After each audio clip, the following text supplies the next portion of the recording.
Many who start on the fitness journey dread this one question. Will I need to give up partying completely? Does fitness come at the cost of my social life? No beer? What? Bhai, daru chhodni padegi kya? But what is it about alcohol that's so detrimental to fitness? How does it affect both our brain and our body? And are there ways that one can smartly manage a few nights of fun without compromising on fitness goals? All this and some simple practical tips on how to manage alcohol and fitness in this episode of the Whole Truth Academy. Okay, first of all, this is not an endorsement of the consumption of alcohol. If you're a teetotaler and you're happy with it, well then you're awesome, I salute you, and I respectfully ask that you skip this video. Because this one's for those of us who do like a drink once in a while. For those of us who drink responsibly and who want to manage both their social life as well as their fitness goals. It's not in any way an endorsement of alcohol. With that said, let's dive right in. Seen purely from a lens of fitness, there are 4 key problems with alcohol. These are empty calories, mixers and munchies, dehydration, and of course, overconsumption. I'll explain each and then at the end also give you practical tips to manage all of them. First, empty calories. Alcohol has empty calories, which means that calories that come from alcohol have zero nutrition. No vitamins, no minerals, no proteins, no fats, nothing. Just a lot of calories that do nothing for the body. Hence, the only nutritionally important thing with alcohol is to calculate these calories and then control them. Let me teach you how. Pick up any bottle of alcohol, vodka, gin, whiskey, scotch, anything. On the bottle, you'll see something called ABV percentage or alcohol by volume percentage. This is the percentage of alcohol in this drink. Now, let's say you're having a 30 ml peg of whiskey, and let's say that the bottle you have says 40% ABV. So, the alcohol by volume in your glass is 40% of 30 ml. That's 12 ml. But wait, 1 ml is not equal to 1 gram. Remember high school physics, something called specific gravity and relative weight? For alcohol, 1 ml is actually 0.8 grams. So, in your glass, there's roughly about 9.5 to 10 grams of alcohol. Now, 1 unit or 1 gram of alcohol has 7 calories. So, your peg is effectively 70 calories. This math applies to all liquor that has only alcohol in it. Drinks like beer also have some carbs in them, not just alcohol. And if you remember from our video on nutritional labels, 1 gram carb is equal to 4 calories. So, you'd have to add that on top, which will be impossible because in India, FSSAI does not require alcohol bottles to carry food labels, which shocks me as much as it shocks you. But what to do? 2. Mixers and munchies. What if I told you that calorie-wise, the real culprit in a drinking session isn't the drinking itself? Here's the number of calories in a few famous drinks. Now let's say that in a drinking session you had 5 small pegs of vodka or 4 pints of beer.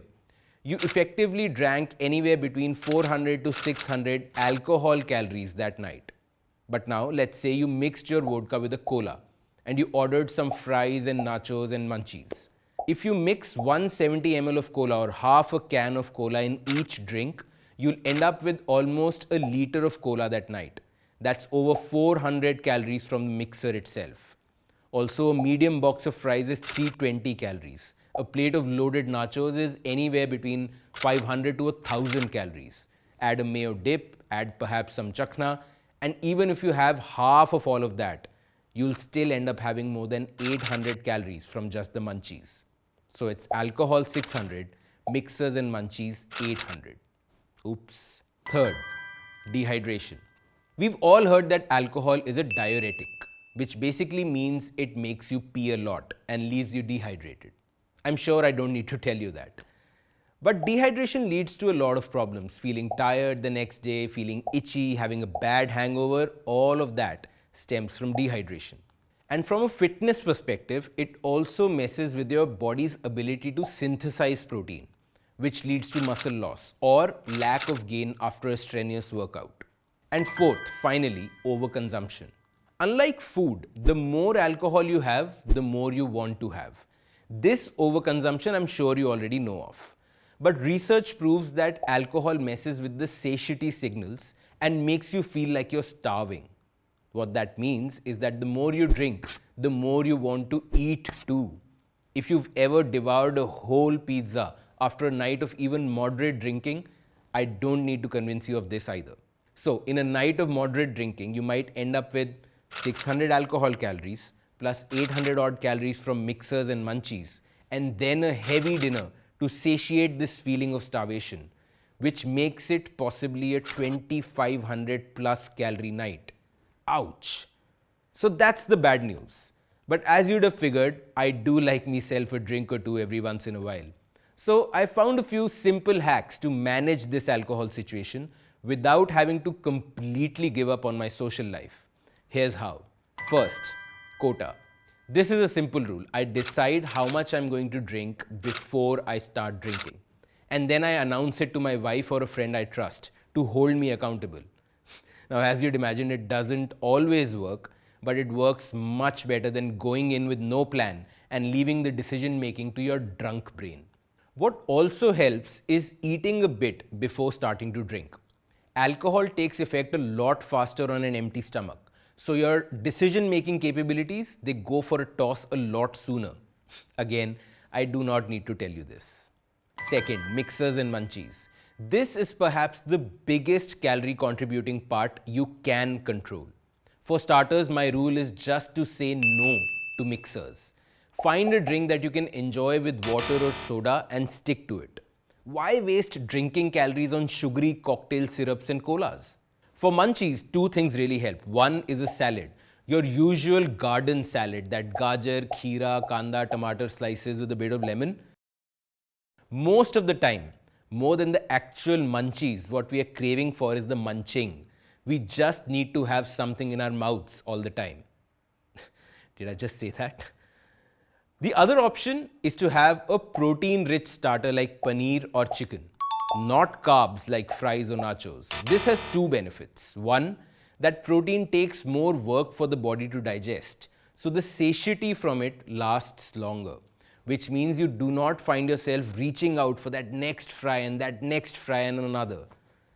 And two, since alcohol is already going to mess with your protein synthesis, give the body some more protein to work with that night. Third, dehydration. Well, the answer here is simple. You have to have a lot of water.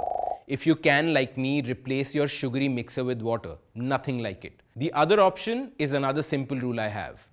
Have a glass of water for every glass of alcohol that you have. Really helps with not having a bad hangover the next day. Plus, stops you from over-consuming since your tummy bloats up with all that water. And finally, managing overconsumption of food post-alcohol.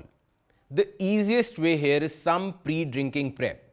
First of all, remove all the carb-rich stuff from easy access. So no chips packets, no leftover pizza slices in the kitchen.